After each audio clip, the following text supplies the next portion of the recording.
As-tu remarqué que les 2 premières semaines qui précèdent le jour de ta paye sont généralement glorieuses? Que pendant cette période, tu dépenses ton argent comme s'il n'allait jamais terminer.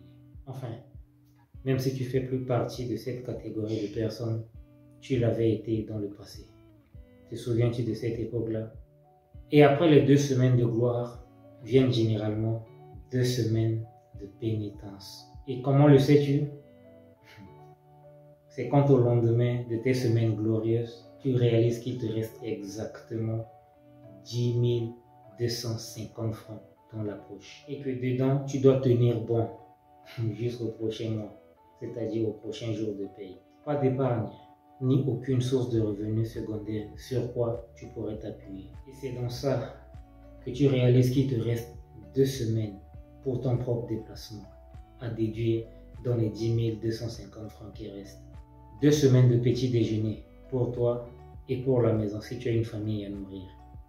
2 semaines pour tenir pendant tes heures de pause au service. Alors, tu pries pour que ni toi, ni aucun membre de ta famille ne tombe malade pendant cette période. Pourquoi? Parce que tu n'as rien prévu pour y faire face. Et tu connais très bien les enfants. Quand il s'agit de leurs bonbons ou de leurs biscuits, tu seras jamais en paix tant que tu n'accèdes pas à leur requête. Du coup, face à cette situation, tu accuses ta femme d'être de mèche avec le petit qui te dérange. La pression est tellement forte sur toi que tout t'énerve à la maison. Tu es résolu à ne rentrer que tard pendant qu'ils dorment, juste pour les éviter. 2 longues et interminables semaines. La semaine de pénitence. Ne pouvant pas tenir, tu commences à rentrer dans ta prochaine paye en plein milieu du mois, en contractant des dettes juste pour atteindre l'autre rive, c'est-à-dire la prochaine paye. Et le comble, ton créancier n'attend que le virement de ton prochain salaire pour rentrer en possession de son argent. Le salaire où une bonne partie est déjà consommée. Et ce cycle reprend mois après mois, année après année. Tu ne réalises pas encore que c'est depuis 15 ans que tu es dans ce même chemin. Tu t'appropries cette citation de tout salaire mérite sa bière, comme certains le plaisent à le dire. Personnellement, je n'ai rien contre cet adage, ni contre le fait que tu l'utilises à ta guise. Mais ma préoccupation est la suivante. Comprends-tu réellement le fond de cet adage? Est-ce vraiment la raison pour laquelle tu te précipites vers la bière à chaque fois que tu reçois ton salaire du mois? Nous sommes déjà au début du mois.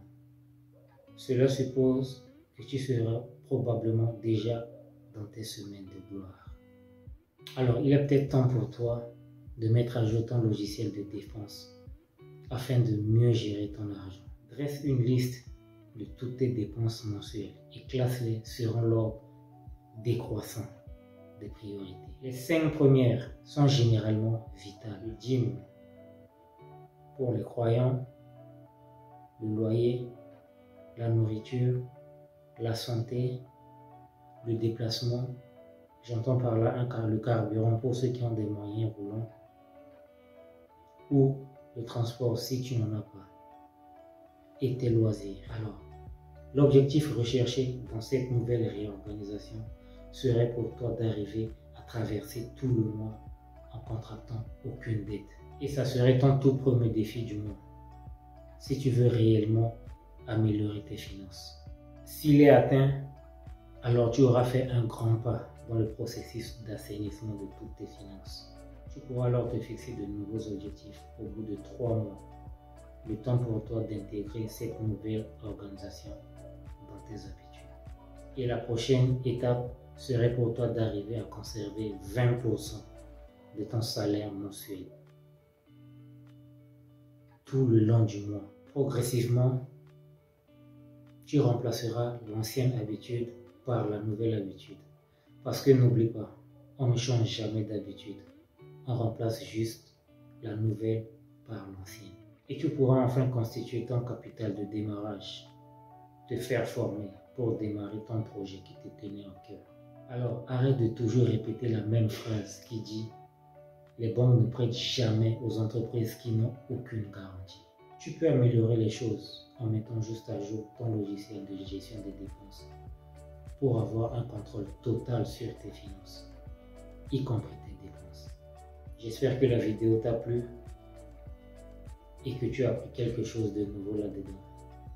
Si tel est le cas, alors je t'invite vraiment à liker, à commenter et surtout à la partager. Ça pourrait aider quelqu'un de ton entourage. Aussi, laisse-moi un commentaire. Depuis quel pays tu me suis afin que je puisse te laisser un coucou pour la prochaine vidéo. Sur ce, il me reste à te souhaiter de passer une excellente journée et à la prochaine pour une nouvelle capsule.